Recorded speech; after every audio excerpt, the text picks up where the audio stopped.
کا عنوان ہے فروغ علم، جس کا مطلب ہے علم کو ترقی دینا، علم کو پھیلانا۔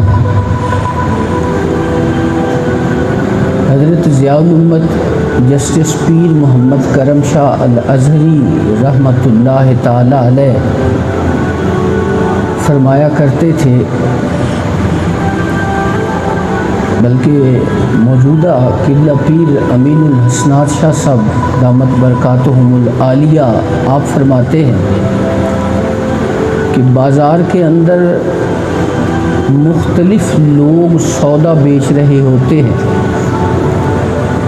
جس کی ریہڑی کے اوپر جو سامان ہوتا ہے وہ اسی کی آواز دے رہا ہوتا ہے۔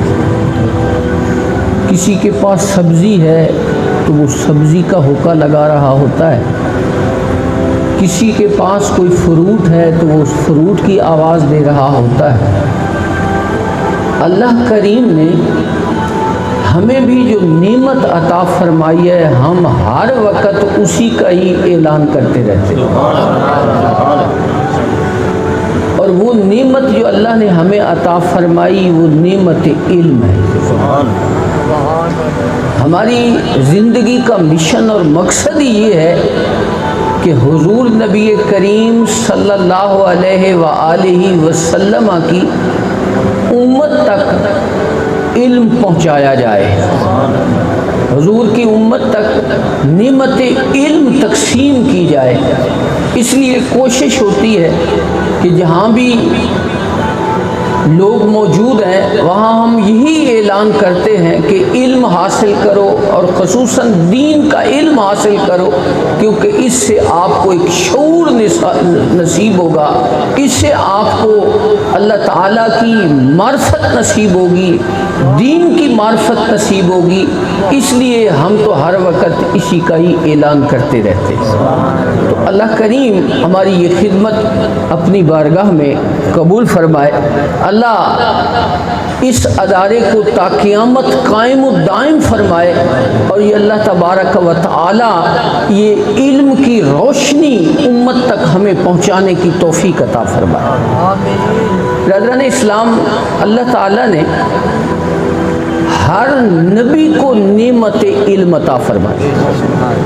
جو نبی بھی تشریف لایا، اللہ کریم نے ہر نبی کو نعمت علم سے نوازا۔ اللہ کریم نے آدم علیہ السلام کو جب پیدا فرمایا تو فرشتوں نے اللہ کی بارگاہ میں عرض کی تھی کہ یا اللہ، اس انسان کو تو کیوں پیدا کر رہا ہے؟ ہم تیری تسبیح و تحلیل کے لیے کافی نہیں ہے، ہم تیری تسبیح و تحلیل کرتے ہیں۔ تو اللہ کریم نے ارشاد فرمایا، جو میں جانتا ہوں وہ تم نہیں جانتے۔ پھر اللہ کریم نے فرشتوں کو اپنی بات کا جواب دینے کے لیے اللہ کریم نے حضرت آدم علیہ السلام کو نعمت علم عطا فرمائی۔ قرآن نے فرمایا وَعَلَّمَ آدم الاسماء۔ قرآن کریم کی آیت غلط نہیں ہوگی،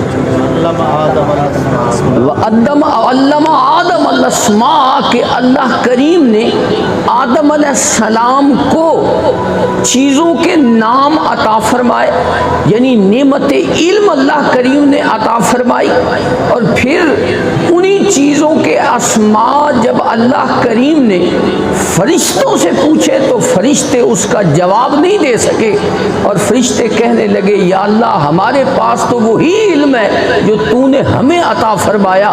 تو آدم علیہ السلام کی جو برتری اللہ کریم نے فرشتوں کے اوپر ظاہر فرمائی تھی وہ نعمت علم کے ذریعے فرمائی۔ آدم علیہ السلام کی فرشتوں کے اوپر جو اللہ تعالیٰ نے فوقیت اور برتری ظاہر فرمائی تھی وہ نعمت علم کے ذریعے ظاہر فرمائی تھی۔ تو پھر یہ سلسلہ نبوت چلتا رہا۔ نبی کا جو علم ہوتا ہے وہ اللہ کی طرف سے ہوتا ہے، نبی کسی آدمی سے نہیں پڑھتا، نبی کا علم اللہ کی طرف سے ہوتا ہے، اور وہ اللہ کا پیغام پہنچاتے رہتے ہیں۔ تو حضور نبی کریم صلی اللہ علیہ وآلہ وسلم سب سے آخر میں تشریف لائے۔ تو یہ جو میں نے قرآن کریم کی آیت کریمہ پڑھی ہے، یہ حقیقت میں حضرت ابراہیم علیہ السلام اور حضرت اسماعیل علیہ السلام کی دعا ہے۔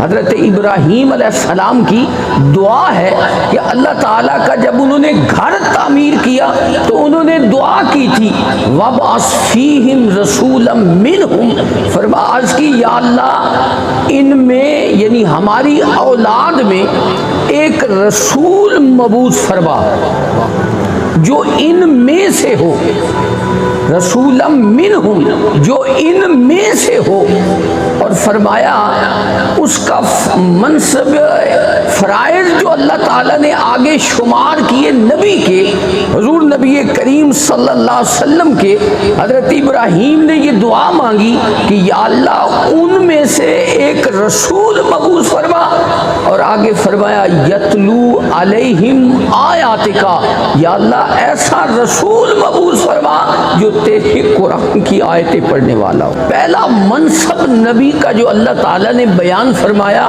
وہ ہے یتلو علیہم آیاتکا، فرمایا اے اللہ ایسا رسول بھیج جو تیرے قرآن کی تیری آیتوں کی تلاوت کرنے والا ہو۔ یہ نبی کا پہلا منصب ہے۔ اور آگے فرمایا وَيُعَلِّمُهُمُ الْكِتَابَ وَالْحِکْمَةَ، یا اللہ ایسا رسول بھیج جو کتاب و حکمت کی تعلیم دینے والا ہو، کتاب و حکمت سکھانے والا ہو، قرآن سکھانے والا ہو، حکمت کی باتیں سکھانے والا ہو۔ اور فرمایا وَيُزَكِّيهِمْ، اور اس کی یہ بھی شان ہو کہ وہ جس گندے دل پہ نگاہ کر دے تو اللہ اسے پاک فرما دے، وہ دلوں کو بھی پاک کرنے والا ہو۔ تو اللہ کریم کے نبی حضرت ابراہیم علیہ السلام نے حضور علیہ الصلوۃ والسلام کی آمد کے لیے دعا مانگی تھی، اسی لیے حضور علیہ الصلوۃ والسلام نے ارشاد فرمایا انا دعوت ابی ابراہیم، کہ میں اپنے باپ ابراہیم کی دعا، جو انہوں نے دعا مانگی تھی اللہ نے اس دعا کو مجسم فرما کر مجھے اللہ تعالیٰ نے مبعوث فرمایا۔ تو گویا نبی کا پہلا منصب کیا ہے؟ قرآن کی آیتیں تلاوت کرنا۔ دوسرا منصب یہ ہے لوگوں کو کتاب و حکمت کی تعلیم دینا، اور تیسرا منصب یہ ہے کہ ان کے دلوں کو پاک کر دینا۔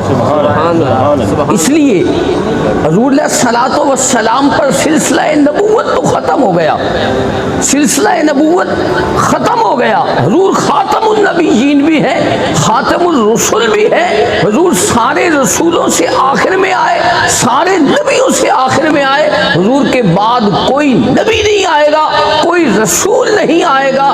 اسی وجہ سے امت مسلمہ کا اس پہ اتفاق ہے کہ جو آدمی حضور کے بعد اگر کسی کو نبی تسلیم کرے گا یا جو کوئی آدمی اپنے آپ کو نبی کہے گا وہ دائرہ اسلام سے خارج ہو جائے گا، وہ کافر ہو جائے گا۔ اس وجہ سے حضور علیہ الصلوۃ والسلام کے جانے کے بعد تو یہ سلسلہ ختم ہو گیا، نبوت کا سلسلہ ختم ہو گیا، لیکن حضور نبی کریم صلی اللہ علیہ وسلم کا فیضان قیامت تک جاری رہنا ہے۔ اس وجہ سے جو خوش نصیب ان مناصب کو حاصل کرے گا، ان چیزوں کے اوپر عمل پیرا ہوگا، اللہ کریم حضور کی اتباع کی وجہ سے، قرآن کریم کی آیات کو پڑھنے کی وجہ سے، کتاب و حکمت کی تعلیم دینے کی وجہ سے، لوگوں کا دلوں کا تزکیہ کرنے کی وجہ سے اللہ تعالیٰ اس کو بھی بلند و بالا شان عطا فرمائے۔ یہ نبی کا منصب ہے لوگوں کو کتاب و حکمت کی تعلیم دینا۔ علم دو قسم کے ہوتے ہیں، ایک علم وہ ہوتا ہے، حضرت سیدنا ابو ہریرہ رضی اللہ تعالیٰ عنہ ارشاد فرماتے ہیں کہ اللہ کے نبی نے مجھے دو علم کے برتن عطا فرمائے۔ ایک وہ علم ہے جو میں لوگوں کے سامنے سامنے بیان کرتا ہوں، میں تمہارے سامنے بیان کرتا ہوں، اور ایک وہ علم ہے اگر وہ میں بیان کروں تو تم میری گردن کاٹ دو۔ تو اللہ تعالیٰ کے نبی نے مختلف جو اللہ تعالیٰ نے حضور علیہ الصلوۃ والسلام کو علوم و معارف عطا فرمائے تھے، حضور صحابہ کے درمیان تقسیم فرماتے تھے، تو حضور علیہ الصلوۃ والسلام کو اللہ کریم نے یہ شان دی تھی وَيُعَلِّمُهُمُ الْكِتَابَ وَالْحِکْمَةَ کہ میرا نبی کتاب و حکمت کی تعلیم دیتا ہے، لوگوں کو کتاب و حکمت سکھاتا ہے۔ تو کتنا خوش نصیب ہے وہ انسان جس کو اللہ تعالیٰ یہ منصب عطا فرماتا ہے، حضور کی امت میں سے جس کو اللہ تعالیٰ یہ کتاب و حکمت کی تعلیم دینے کا منصب عطا فرماتا ہے۔ تو یہ ایک بہت بڑی عظمت ہے۔ سب سے پہلے انسان کو علم حاصل کرنا چاہیے۔ امام بخاری علیہ رحمت نے ایک باب باندھا ہے کتاب العلم کے اندر، انہوں نے فرمایا کہ قول سے پہلے اور عمل سے پہلے علم حاصل کرنا چاہیے۔ انہوں نے یہ باب باندھا ہے کہ کوئی آدمی اس وقت تک کلام نہیں کر سکتا جب تک کہ اس کے پاس نعمت علم نہ ہو، اس وقت تک انسان کسی کو کوئی بات خود عمل بھی نہیں کر سکتا حقیقتاً جب تک کہ اس کے پاس علم نہ ہو۔ مثلا نماز ہے، ایک سادی سی مثال ہے، نماز سب سے پہلے ہم اپنے بچوں کو نماز سکھاتے ہیں، پہلے ان کو نماز سکھاتے ہیں، بعد میں ان کو نماز پڑھاتے ہیں۔ تو اسی طرح اور فرماتے ہیں کہ پہلے علم حاصل کرنا چاہیے، پھر انسان کو اس علم کو پھیلانا بھی چاہیے، اور پھر یہ اس پہ عمل بھی کرنا چاہیے۔ تو انہوں نے یہ قرآن کریم کی ایک آیت سے استدلال کیا ہے، انہوں نے فرمایا، اللہ کریم نے ارشاد فرمایا فَعْلَمْ أَنَّهُ لَا إِلَهَ إِلَّا اللَّهُ، یہ قرآن کریم کی آیت ہے کہ اللہ کریم نے ارشاد فرمایا پہلے، انہوں نے فرمایا فَبَدَأَ بِالْعِلْمِ، امام بخاری فرماتے اللہ نے پہلے علم کا ذکر فرمایا، پہلے علم کا ذکر فرمایا، فرمایا علم حاصل کرو اس بات کا کہ اللہ کے سوا کوئی معبود نہیں ہے، تو پہلے علم کا ذکر فرمایا، اس لیے وہ فرماتے علم حاصل کرنا چاہیے۔ اور آگے انہوں نے ایک حدیث نقل فرمائی، فرماتے ہیں کہ حضور علیہ الصلوۃ والسلام نے ارشاد فرمایا کہ العلماء ہم ورثۃ الانبیاء، کہ علماء انبیاء کے وارث ہوتے ہیں، علماء انبیاء کے وارث ہوتے ہیں۔ کتنی بڑی عظمت ہے، نبی مال چھوڑ کر نہیں جاتا، نبی درہم و دنانیر کا وارث نہیں بناتا، نبی کا علم ہی اس کی میراث ہوتا ہے۔ اس لیے فرمایا العلماء ہم ورثۃ الانبیاء، کہ علماء ہی انبیاء کے وارث ہوتے ہیں۔ فرمایا ورثوا العلم، انہوں نے علم کی میراث چھوڑی ہے۔ تو جو لوگ من اخذہ اخذ بحظ وافر، جو خوش نصیب اس قرآن اور حدیث کے علم کو حاصل کرتا ہے، گویا کہ اللہ نے ان کو نبی کی میراث سے بہت بڑا حصہ عطا فرما دیا۔ نبی کی میراث علم ہے، تو امت کو چاہیے کہ وہ اس میراث سے زیادہ حصہ حاصل کرنے کی کوشش کرے۔ جو لوگ یہ حصہ میراث لیتے ہیں، انہوں نے ارشاد امام بخاری نے لکھا ہے اخذہ بحظ وافر، جس کو اللہ تعالیٰ نے نبی کی میراث کا حصہ عطا فرمایا، اس نے وافر حصہ حاصل کر لیا۔ آگے حضور نبی کریم صلی اللہ علیہ، اللہ تعالیٰ کا ارشاد پاک نے ذکر فرمایا کہ انما یخشی اللہ من عبادہ العلماء، کہ اللہ سے سب سے زیادہ ڈرنے والے علماء ہوتے ہیں، سب سے زیادہ ڈرنے والے علماء ہوتے ہیں۔ آپ سوچ رہے ہوں گے کہ علماء تو ہم جیسے تو اللہ سے کم ہی ڈرتے ہیں۔ حقیقت میں عالم ہوتا ہی وہ ہے جس کو اللہ تعالیٰ نعمت علم بھی عطا فرماتا ہے اور عمل کی بھی توفیق عطا فرماتا ہے۔ جس عالم کے پاس نعمت علم ہے لیکن اگر عمل کی نعمت موجود نہیں ہے تو وہ اس طرح ہے کہ پھول ہے جس میں خوشبو نہیں ہے، پھول ہے لیکن خوشبو نہیں ہے اس کے اندر۔ اس وجہ سے فرمایا انما یخشی اللہ من عبادہ العلماء، کہ علماء ہی جو ہے وہ اللہ تعالیٰ سے ڈرنے والے ہوتے ہیں۔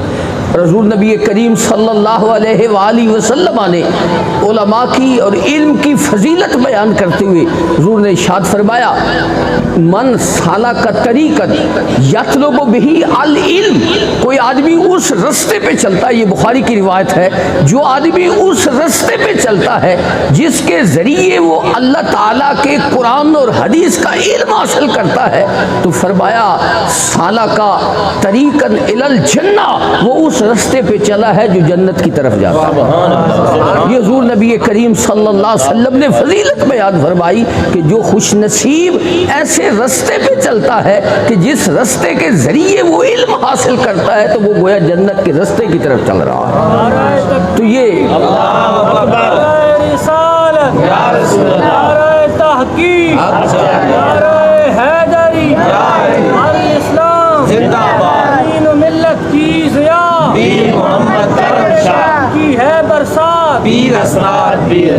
تو برادران اسلام، اللہ کریم ہمیں علم کا ذوق عطا فرمائے۔ حضور نبی کریم صلی اللہ علیہ وسلم نے اور قرآن کریم کی بہت سی احادیث کے اندر علم حاصل کرنے کی بھی حضور نے ترغیب دی، اور پھر علم پر عمل کرنے کی بھی حضور علیہ الصلوۃ والسلام نے ترغیب دی۔ حضور نے فرمایا یہ قیامت کی نشانیوں میں سے ایک نشانی ہے کہ یرفع العلم، علم اٹھا لیا جائے گا، علم اٹھا لیا جائے گا۔ اور ایک حدیث پاک کے اندر حضور علیہ الصلوۃ والسلام ارشاد فرمایا، بخاری کی حدیث ہے کہ قیامت کے قریب یقبض العلم، علم اٹھا لیا جائے گا۔ لیکن اللہ علم کیسے اٹھائے گا؟ فرمایا ایسا نہیں ہے کہ لوگوں کے دلوں سے علم کی نعمت کو مٹا دیا جائے گا، اس طرح نہیں ہے۔ اللہ کریم اس زمین سے علماء کو اٹھانے کے ساتھ علم اٹھا لے گا، اور پھر جب کوئی عالم باقی نہیں رہے گا، کوئی عالم اللہ باقی نہیں چھوڑے گا، تو اس وقت ارشاد فرمایا لوگ جہلا کو اپنا رؤوس بنا لیں گے، اپنا سردار جہلا کو بنا لیں گے، اور فرمایا وہ لوگ ان سے فتوے طلب کریں گے اور وہ بغیر علم کے لوگوں کو فتوے دیں گے، اور فرمایا دلو فادلو، وہ خود بھی گمراہ ہوں گے اور لوگوں کو بھی گمراہ کریں گے۔ تو اس لیے اللہ تعالیٰ نے یہ جو سلسلہ علم کا رکھا ہے، اللہ تعالیٰ ہمیں اس سے محبت عطا فرمائے، اپنی اولادوں کو بھی علم کی ہمیں ترغیب دینے کی توفیق عطا فرمائے، اور خصوصاً یہ جو دین کا علم ہے اس کے اندر برکت ہی برکت ہوتی ہے۔ میں اکثر حدیث پاک سناتا رہتا ہوں، لوگوں کے ذہنوں میں یہ ہوتا ہے کہ اگر بچہ دین پڑھے گا تو یہ دنیا کی دوڑ سے پیچھے رہ جائے گا، ایسا نہیں ہے۔ عزتیں میرے رب کے پاس ہے، رزق کے خزانے میرے رب کے پاس ہے، جو اس کے دروازے پہ آ جاتا ہے وہ اسے عزت بھی عطا فرماتا ہے، رزق بھی عطا فرماتا ہے۔ یہ اللہ کی شان ہے۔